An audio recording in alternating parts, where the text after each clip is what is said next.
अमावस्या पूर्णिमा, इस दिन ये 7 दिवस आपको बताए थे और कहा गया था कि 5-5 दिए लगाना शाम के समय पर, बन सके उन दिए को लंबी बाती का। कौन सी बाती का? जम के बोलो जरा। लंबी बाती का। आपको पहले भी कथा में कहा, लंबी बाती का जो दिया होता है,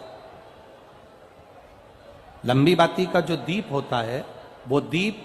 हमारे जीवन में वंश की भी वृद्धि करता है। इसलिए हमारे यहाँ पितरों का दिया, देवी जी का दिया, नवरात्रे का दीप, ये सब लंबी बाती के लगते हैं। तो लंबी बाती का जो दीप होता है वो हमारे यहाँ वंश की भी वृद्धि करता है, लक्ष्मी की भी वृद्धि करता है, सुख समृद्धि।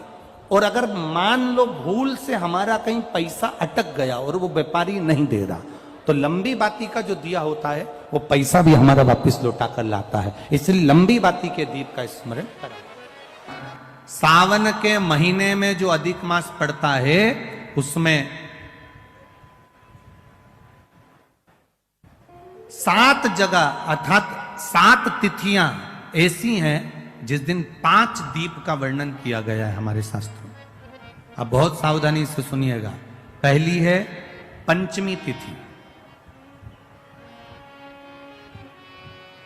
अधिक मास सावन का जब मेल हो,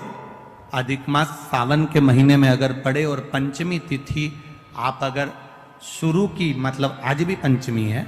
मान लो आज की पंचमी अगर आप नहीं कर पाए तो अगली जो पंचमी आ जाए अधिक मास के महीने में, आप वो भी कर सकते। पंचमी, अष्टमी, एकादशी, प्रदोष, शिवरात्रि, पूर्णिमा, ये हमारे यहां सावन के अधिक मास का जो संजोग होता है, इसमें ये 7 तिथियां, फिर से बोलो, अष्टमी, एकादशी, प्रदोष, शिवरात्रि, अमावस्या, पूर्णिमा, ये वो तिथियां हैं 7 जिन तिथियों में अगर हम 5 दीप घृत के, घी के 5 दिए अगर अपने दरवाजे के बाहर केवल भगवान की भक्ति के लिए, शिव तत्व की प्राप्ति के लिए, वैसे तो दीप लगाना चाहिए, तुलसी के क्यारे के पास लगा दो, मंदिर में लगा दो, या शिवालय पर लगा दो, या देवालय पर लगा दो। और इस कीचड़ पानी में अगर रख रहा हो, पर अन्य क्षेत्रों में बहुत पानी है तो कोई ना जा पाए, तो भगवान का स्मरण कर कर उन दीप को भगवान के सामने प्रज्वलित कर कर 5 दिए इन तिथियों में, पंचमी, अष्टमी, एकादशी, प्रदोष, शिवरात्रि, अमावस्या और पूर्णिमा, जो सावन के महीने में अधिक मास पड़ता है, उसमें ये 7 तिथियों पर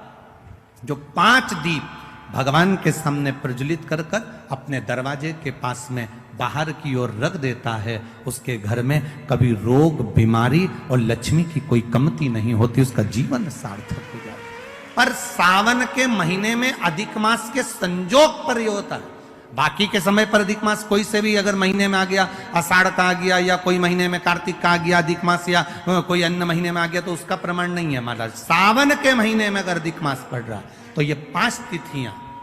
अब